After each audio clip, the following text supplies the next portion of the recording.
समय एक ऐसा प्रवाह है जिसे कोई रोक नहीं पाया। क्या आप जानते हैं कि आपकी रसोई में छिपा है वो रहस्य जो जापानी महिलाओं को 80 साल की उम्र में भी युवा रखता है? आज मैं आपको बताऊंगा वो प्राचीन विधि जो आपकी त्वचा को केवल 7 दिनों में 10 साल जवान बना सकती है, और ये सब बिना किसी केमिकल के। हम अक्सर दर्पण में देखते हैं और उस चेहरे को खोजते हैं जो बीते कल में था। नेत्रों के किनारों पर उभरती महीन रेखाएं, त्वचा पर समय के चिन्ह, ये सब हमें व्याकुल करते हैं। परंतु ये केवल इसलिए नहीं कि हम वृद्ध हो रहे हैं, बल्कि इसलिए क्योंकि कहीं गहराई में हमारी चेतना जानती है कि वो शाश्वत है, अविनाशी है।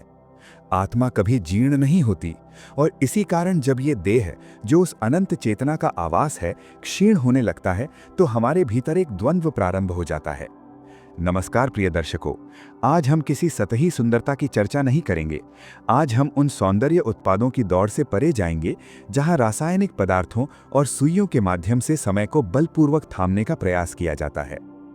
महान योगी कहते थे कि सौंदर्य परमात्मा की मुस्कान का भौतिक स्वरूप है। तो क्या इस मंदिर, इस काया को प्रकृति की ऊर्जाओं से पुनर्जीवित करना संभव है? क्या हम अपनी त्वचा में वो तेज, वो दिव्य आभा पुनः ला सकते हैं जो समय की धूल में कहीं विलुप्त हो गई है? उत्तर है हाँ। और इसका रहस्य किसी महंगी प्रयोगशाला में नहीं, अपितु प्रकृति की गोद में और प्राचीन ज्ञान के विज्ञान में छिपा है। हजारों वर्ष पूर्व की यात्रा करें, सुदूर पूर्व के एकांत पर्वतों में, जहां आधुनिक विज्ञान की कोई पहुंच नहीं थी। वहां प्राचीन जनजातियों की स्त्रियां और जापान की रानियां एक ऐसे रहस्य को जीवित कर रही थी जिसे आज की दुनिया चमत्कार मानती है। 80 वर्ष की आयु में भी उनके केश काले और त्वचा दर्पण जैसी चमकदार थी। उनके पास कृत्रिम उपचार नहीं थे, उनके पास भराव की सुइयां नहीं थी। उनके पास था धैर्य, प्रकृति और एक पवित्र जल, चावल का जल। परंतु ये केवल सौंदर्य का नुस्खा नहीं था, ये पंच महाभूतों का एक अनुष्ठान था। जब हम प्रकृति के सामान्य तत्वों को सही विधि और श्रद्धा के साथ संयोजित करते हैं तो वे औषधि बन जाते हैं। आज हम आपकी रसोई के दो सबसे विनम्र घटकों, चावल और अलसी की आध्यात्मिक और वैज्ञानिक यात्रा पर चलेंगे। ये यात्रा आपकी त्वचा को केवल बाहर से ही नहीं, बल्कि भीतर से रूपांतरित करेगी। इसे हम कहेंगे प्राकृतिक कायाकल्प। आइए पहले इस विज्ञान को समझते हैं, परंतु एक योगी की दृष्टि से देखें। चावल, जिसे प्राचीन ग्रंथों में अन्न ब्रह्म कहा गया है, ये केवल भोजन नहीं है। जब इसे जल में भिगोकर किण्वित किया जाता है तो एक नवीन ऊर्जा जागृत होती है। विज्ञान इसे इनोसिटॉल कहता है। ये वो तत्व है जो आपकी कोशिकाओं में प्रवेश कर उन्हें पुनर्जीवित करता है। विचार करें, जैसे ध्यान आपके मन की मरम्मत करता है, वैसे ही ये इनोसिटॉल आपकी त्वचा की कोशिकाओं की गहराई में जाकर उनकी मरम्मत करता है। इसमें विद्यमान फेरुलिक अम्ल सूर्य की कठोरता को अवशोषित कर लेता है, ठीक वैसे ही जैसे एक ज्ञानी व्यक्ति संसार के ताप को सोख कर भी शीतल रहता है। और दूसरी ओर है अलसी, प्रकृति का एक लघु बीज जिसमें ओमेगा 3 का सागर छिपा है। जब ये बीज तपता है, अर्थात उबलता है, तो ये अपना सार छोड़ता है, एक ऐसा जल जिसे आज की दुनिया प्राकृतिक त्वचा कसावट पदार्थ कह रही है। परंतु ध्यान दें, कृत्रिम उपचार क्या करते हैं? वे आपकी मांसपेशियों को निष्क्रिय अर्थात स्तब्ध कर देते हैं, वे जीवन को रोकते हैं। परंतु प्रकृति कभी जीवन को नहीं रोकती। ये मिश्रण आपकी त्वचा को निष्क्रिय नहीं करता, ये उसे जागृत करता है। ये उसे स्मरण कराता है कि युवा रहना उसका स्वभाव है। ये त्वचा की संरचनात्मक प्रोटीन को, जो त्वचा का ढांचा है, पुनः निर्मित करता है। ये सृजन है, दमन नहीं। इस दिव्य औषधि को तैयार करना भी एक साधना है। इसे जल्दबाजी में न करें। अपनी ऊर्जा, अपने भाव इस मिश्रण में समाहित करें। स्मरण रखें, जैसा भाव होगा वैसा ही प्रभाव होगा। प्रथम चरण, संकल्प और धैर्य। चावल का जल, आधा कप जैविक चावल लें। ये बिना पॉलिश किया हुआ हो तो उत्तम है, क्योंकि वास्तविक शक्ति आवरण में ही निहित होती है। इसे 2 बार धोएं, जैसे हम अपने मन के दोषों को धोते हैं। अब इसे 2 कप शुद्ध जल में भिगो दें। इसे 24 घंटे के लिए छोड़ दें। ये 24 घंटे का तप है। इस दौरान चावल के गुण पानी में उतरेंगे।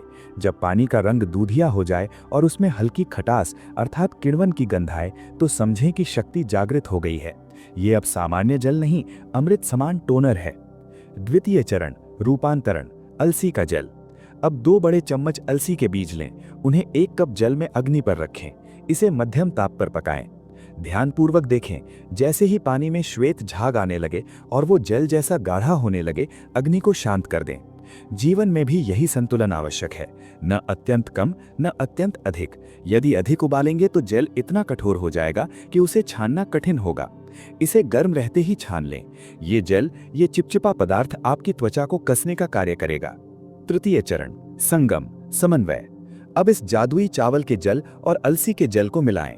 एक कांच के पात्र में दोनों को तब तक मिश्रित करें जब तक वे एक न हो जाएं, जैसे जीवात्मा और परमात्मा का संयोग होता है। इसमें अपनी त्वचा की आवश्यकता अनुसार बादाम का तेल अर्थात स्नेह का प्रतीक या टी ट्री ऑयल अर्थात शुद्धि का प्रतीक मिलाएं। आपका कायाकल्प सीरम तैयार है। इसे कांच की शीशी में भरकर शीत गृह में रखें। ये 10 दिनों तक सक्रिय रहेगा। अब हम आते हैं सबसे महत्वपूर्ण भाग पर। इसे लगाना केवल एक दिनचर्या नहीं, बल्कि अपने ही शरीर के प्रति प्रेम की अभिव्यक्ति है। रात्रि का समय चुनें, जब संसार शांत हो जाए और शरीर विश्राम अर्थात पुनर्निर्माण की अवस्था में जा रहा हो। प्रथम शुद्धि, गुनगुने पानी से मुख धोएं, रोम प्रिदों को खुलने दें ताकि वे पोषण ग्रहण कर सकें। द्वितीय, अर्पण। इस शीतल मखमली सीरम को लें, इसे अपनी त्वचा पर लगाएं, नीचे से ऊपर की ओर अर्थात ऊर्ध्व दिशा में। गुरुत्वाकर्षण हमें नीचे खींचता है, परंतु आध्यात्म और ये मालिश हमें ऊपर की ओर अर्थात उत्थान की ओर ले जाते हैं। 5 मिनट तक मुख की मालिश करें। अनुभव करें कि आपकी उंगलियों से प्रेम और आरोग्य आपकी त्वचा में प्रवाहित हो रहा है। तृतीय, मौन, पवित्र निस्तब्धता। अब अगली 30 मिनट की प्रक्रिया सर्वाधिक महत्वपूर्ण है। यहीं अधिकांश लोग चूक जाते हैं। जब ये जेल सूखने लगे तो आपको बोलना नहीं है। मुख की एक भी मांसपेशी संचालित नहीं होनी चाहिए। क्यों? क्योंकि ये जल आपकी त्वचा को कस रहा है, परंतु आध्यात्मिक रूप से ये आपके लिए मौन का निमंत्रण है। अगले 20 मिनट के लिए बाह्य जगत को विस्मृत कर दें। अपने नेत्र बंद करें। ये जल जब आपकी त्वचा को संकुचित कर रहा है तो अनुभव करें कि ये आपके मन के विक्षेपण को भी समेट रहा है। ये समय अंतर्मुखता का है। बाह्य सौंदर्य के लिए लगाई गई ये परत आपको आंतरिक सौंदर्य की ओर ले जाने का द्वार बन सकती है। ध्यान करें अपनी श्वास पर। जैसे जैसे ये परत सूख रही है, अनुभव करें कि आपकी त्वचा, आपकी चिंताएं और आपकी आयु का तनाव सब कुछ शांत और स्थिर हो रहा है। इसे 7 दिवस के संकल्प के रूप में स्वीकार करें। प्रथम दिन त्वचा में नमी और कोमलता का अनुभव होगा, जैसे शुष्क धरती पर प्रथम वर्षा हुई हो। तृतीय दिन चावल के पानी के गुण अपना कार्य करेंगे। दाग धब्बे हल्के होने लगेंगे। एक सात्विक दीप्ति उभरेगी। सप्तम दिन वास्तविक चमत्कार, अलसी के जल का संचयी प्रभाव दिखेगा। त्वचा में कसावट, एक उत्थान अनुभव होगा। ये खिंचाव केवल त्वचा का नहीं है, ये आत्मविश्वास का खिंचाव है। ये कोई जादू नहीं है, ये शुद्ध पोषण का विज्ञान है। जब हम शरीर को विषाक्त रासायनिक पदार्थों से मुक्त करते हैं तो वो कृतज्ञता व्यक्त करता है, वो प्रकाशित होने लगता है। अंत में एक सत्य जो हमें कभी नहीं भूलना चाहिए। ये उपचार आपकी रेखाओं को कम कर सकता है, आपकी त्वचा को कस सकता है, आपको 10 वर्ष युवा दिखा सकता है, परंतु वास्तविक सौंदर्य आपके नेत्रों की चमक में है, जो करुणा से आता है। वास्तविक आकर्षण आपकी वाणी में है, जो सत्य से आता है, और वास्तविक यौवन आपके उत्साह में है, जो ईश्वर से जुड़ाव से आता है। महान योगियों ने हमें सिखाया कि शरीर को स्वस्थ रखना हमारा कर्तव्य है, ताकि हम इसमें बैठकर परमात्मा का ध्यान कर सकें। इस शरीर को एक मंदिर की भांति पूजें, इसे सजाएं, इसका ध्यान रखें। अहंकार के लिए नहीं, बल्कि उस परमात्मा के स्वागत के लिए जो आपके भीतर विराजमान है। तो महंगी बोतलों और मिथ्यावादों की दुनिया त्यागें, प्रकृति की ओर लौटें, अपनी जड़ों की ओर लौटें।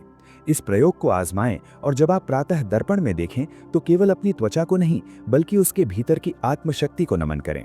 यदि आपकी आत्मा तक ये संदेश पहुंचा है तो कमेंट में लिखें, मैं तैयार हूं अपनी आंतरिक और बाह्य शुद्धि के लिए।